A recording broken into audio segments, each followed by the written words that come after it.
and then our youth, and then the Kenyan youth especially, they are coming into our country. 50,000 is a huge number to just in a matter of 6 months, especially as our country is being known as a country with instability. So let's dive into this video and we try to analyze it. Welcome to my channel. I'm Astain. I'm Brice Karyom. And I usually try to analyze all events happening in our beloved country, South Sudan and the region.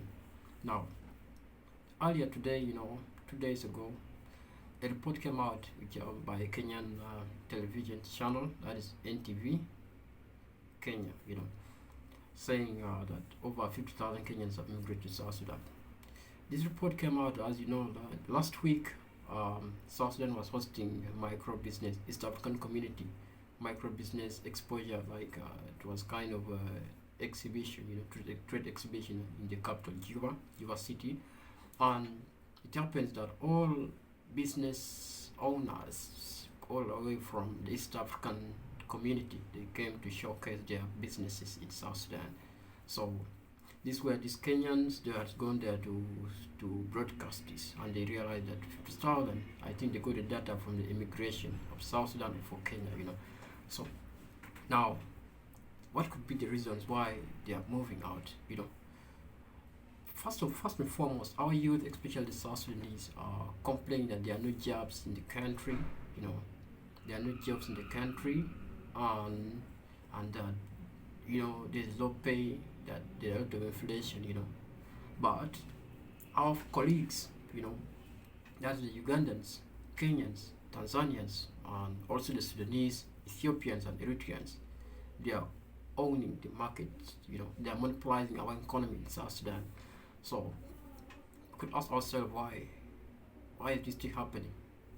Basically, as you know, South Sudan is a virgin country, just I think now 14 years old, So basically, which means that our policies regulating how we conduct business, and the bureaucracy is so low in South Sudan compared.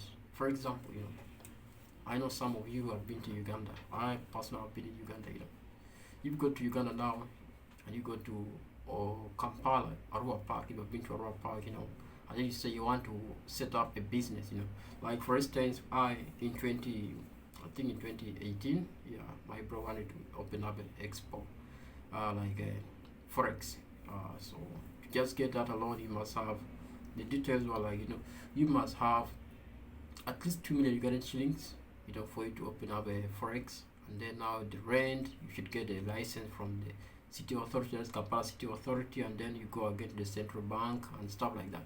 So at the start of the business, you are spending over like 6 million Ugandan shillings, roughly. That's about $900 or 1,200 alone, just comparing that alone.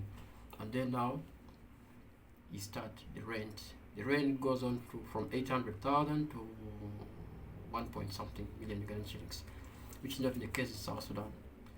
In our country, South Sudan, it's a different case, First of all, the market, there is market, there is market there in South Sudan, and still, competition is low, Our people are not so much into businesses, so they like spending more, You understand what I mean by spending, As you know, the inflation is so much high in our country, South Sudan, but people are again actually buying phones. You find some of the latest iPhone 16, they are already thousands. You find the cars, if you age, there are thousands of them running the streets of Juba, So, and if you go to East Africa, particularly Kenya and Uganda, Nairobi and Kampala, food say V8, or maybe a government official is having it, but in South Sudan, somebody, is having a V8, already running it along the streets of Juba, and so, which is not the case. When it comes to Juba, everybody's having it. In East Africa, they're the government officials.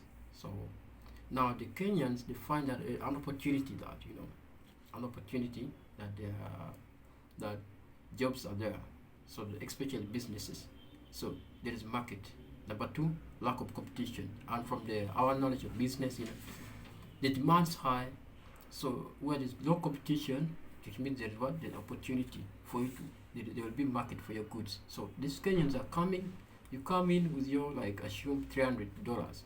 $300, go and exchange it to Kenyan, that's like roughly 30,000 or 32,000 or something around it, roughly 30,000. You finish 30,000, you go and buy some kind of a second-hand clothes and some stuff, as a hustler, then you go in Juba, you sell them, at a high price, then you get the profit, you send it back, you go back to Nairobi, you get your produce. That's roughly, that's how the business is happening now. My question is, where does that leave you as a South Sudanese, as a youth? You must learn a lesson from it, There are some of us who are still staying at our uncle's house. You are 20 years old, 22, 23, you are still staying at your uncle's house. You're just seated with your legs crossed over the other. You're just at home eating, You're not working. The only thing to do, you play domino. Sabale Bilel, Kuliyom every day like that. There's no plans there, So if you have the opportunity, I would advise you. Actually, I have a video that would also business opportunities in our country, South Sudan. So that's the reason why many Kenyans are coming in. Again, our education is so low, so many of them are coming to teach. As you know, it's very hard to find a South Sudanese going for education, to go and become a teacher. A few people like to go for that, So now, for them, they see that there are an opportunity for them to go. They find opportunities. And not only Juba. Actually, you go to Lake States, there's a school called Papa Resurrection Secondary in Rubek East. It's mostly Kenyans are the teachers there. Not alone, you go to Loreto schools, that is in Rubek, still you find ladies, Kenyan women there, and even pastors are the ones in that school. We go up as far at the north of the country, that is a way you'll find Ugandans are there, So the East Africans, Kenyans and Ugandans take an opportunity of that. But where does it leave you as a South Sudanese? Once you get the money, you go to East Africa, you go and spend your money there instead of investing it home, So I would advise you that who's going to change our country is you, it's me. If we sit down, invest the little money you get, invest it in our country, South Sudan, If you are from Juba, invest in Juba. If you are from the States, invest it. Our infrastructure needs a lot.